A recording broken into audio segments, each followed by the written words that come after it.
World cup 2023 जो हुआ था उसमें बाबर आजम और मोहम्मद रिजवान ने पाकिस्तान के लिए ओपनिंग की थी, लेकिन उसके बाद बगैर किसी वजह के इनकी जोड़ी को तोड़ दिया गया। और जब उस वक्त मोहम्मद हफीज से यह सवाल किया गया कि इनकी जोड़ी को क्यों तोड़ा जा रहा है, आखिर ऐसी क्या वजह है, ऐसी कौन सी बुरी परफॉर्मेंस है जिसके बाद से आप रिजवान और बाबर आजम की ओपनिंग जोड़ी को तोड़ रहे हैं।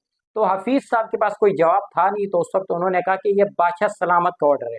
और उस वक्त बादशाह सलामत कौन थे पीसीबी में? जका अशरफ साहब। उनका ऑर्डर था कि भाई इनकी जोड़ी को खत्म करना है, तो कर दिया। क्योंकि पाकिस्तानी टीम में सियासत को क्रिकेट के साथ जोड़ा जाता है। उस वक्त जका अशरफ साहब थे, उनके ये ऑर्डर थे कि भाई इनकी जोड़ी को खत्म कर दिया जाए। क्योंकि मोहम्मद हफीज साहब उस वक्त एक खटपुतली की तरह हेड कोचेज की जिम्मेदारियां संभाल रहे थे। उनको जो ऑर्डर मिलता था वो ये नहीं सोचते थे कि ये पाकिस्तान के मफाद के लिए, पाकिस्तानी टीम की मफाद के लिए खराब हो सकता है, लेकिन वो ये चीजें नहीं सोचते थे। वो कहते थे कि बादशाह सलामत का ऑर्डर है, लिहाजा इस जोड़ी को मैं तोड़ रहा हूँ।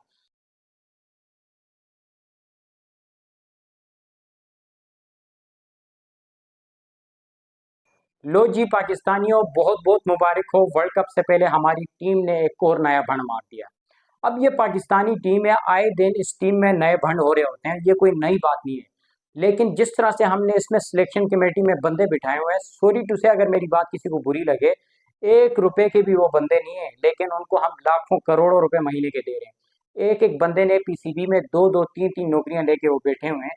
लेकिन अभी तक हमने वर्ल्ड कप के लिए अपना फाइनल स्क्वाड अनाउंस ही नहीं किया। तमाम तर टीमों ने अपने वर्ल्ड कप स्क्वाड अनाउंस कर दिया, लेकिन पाकिस्तानी वो वाहिद टीम है जो अभी तक इसी कश्मकश में है कि हमने किस प्लेयर को खिलाना है, किसको बिठाना है, कौन से हमारे प्लेयर हैं जो वर्ल्ड कप खेलने जाएंगे, और कौन से प्लेयर हैं जिनको हमने ड्रॉप करना है। क्योंकि अभी तक इसी कश्मकश में है और दुनिया इस वक्त हमारी क्रिकेट को लेकर हंस रही है कि लोग कहां से कहां पहुंच गए, और पाकिस्तानी टीम अभी तक एक्सपेरिमेंट कर रही है कि हमने किसको खिलाना है, किसको बिठाना है, किसके साथ ओपनिंग करनी है, किसको वन डाउन पे खिलाना है, कौन से मिडिल ऑर्डर के बैट्समैन है। इन चीजों का हमें किसी को भी नहीं पता। अब ये देखें कि वर्ल्ड कप 2023 जो हुआ था उसमें बाबर आजम और मोहम्मद रिजवान ने पाकिस्तान के लिए ओपनिंग की थी, लेकिन उसके बाद बगैर किसी वजह के इनकी जोड़ी को तोड़ दिया गया। और जब उस वक्त मोहम्मद हफीज से यह सवाल किया गया कि इनकी जोड़ी को क्यों तोड़ा जा रहा है, आखिर ऐसी क्या वजह है, ऐसी कौन सी बुरी परफॉर्मेंस है जिसके बाद से आप रिजवान और बाबर आजम की ओपनिंग जोड़ी को तोड़ रहे हैं। तो हफीज साहब के पास कोई जवाब था नहीं, तो उस वक्त उन्होंने कहा कि यह बादशाह सलामत का ऑर्डर है। और उस वक्त बादशाह सलामत कौन थे पीसीबी में? जका अशरफ साहब। उनका ऑर्डर था कि भाई इनकी जोड़ी को खत्म करना है, तो कर दिया। क्योंकि पाकिस्तानी टीम में सियासत को क्रिकेट के साथ जोड़ा जाता है। उस वक्त जका अशरफ साहब थे, उनके ये ऑर्डर थे कि भाई इनकी जोड़ी को खत्म कर दिया जाए। क्योंकि मोहम्मद हफीज साहब उस वक्त एक खटपुतली की तरह हेड कोचेज की जिम्मेदारियां संभाल रहे थे। उनको जो ऑर्डर मिलता था वो ये नहीं सोचते थे कि ये पाकिस्तान के मफाद के लिए, पाकिस्तानी टीम की मफाद के लिए खराब हो सकता है, लेकिन वो ये चीजें नहीं सोचते थे। वो कहते थे कि बादशाह सलामत का ऑर्डर है, लिहाजा इस जोड़ी को मैं तोड़ रहा हूँ। तो उनकी जोड़ी को खत्म कर दिया गया। उसके बाद भाई एक नई जोड़ी आई पाकिस्तानी टीम में, साइम अयूब और मोहम्मद रिजवान। कुछ दिन तक ये जोड़ी रही, उसके बाद इस जोड़ी को भी तोड़ा। फिर आए साइम अयूब और बाबर आजम, इनकी जोड़ी चलती रही। कुछ अर्सा ये जोड़ी रही, उसके बाद इस जोड़ी को भी तोड़ दिया गया। उसके बाद मोहम्मद रिजवान और साइम अयूब की जोड़ी आई। कुछ अरसे तक ये जोड़ी चलती रही, उसके बाद अब इसको भी खत्म कर दिया। अब पाकिस्तानी टीम इंग्लैंड के अगेंस्ट एक नए जोड़े को आजमा रही है, जिसमें फखर जमान के साथ ओपनिंग करेंगे मोहम्मद रिजवान। अब आप ये देखें कि ये हमारा हाल है। वर्ल्ड कप में सिर्फ 1 महीना बाकी है और अभी तक हमें ये नहीं पता कि हमारा ओपनिंग प्लेयर कौन सा है, कौन से ऐसे 2 प्लेयर हैं जो हमारी टीम से ओपनिंग करेंगे, ये अभी तक हमें नहीं पता। टीम तो दूर की बात है, टीम जाए बाहर में, ये बस सिर्फ इनको कुर्सियां मिलनी चाहिए, इनको ओहदे मिलने चाहिए, इनको दो दो नौकरियां मिलनी चाहिए। इन सबको इस चीज से कोई मतलब नहीं है कि पाकिस्तानी टीम में कौन ओपनिंग करेगा, पाकिस्तानी टीम वर्ल्ड कप में जाके किस तरह से परफॉर्मेंस देगी।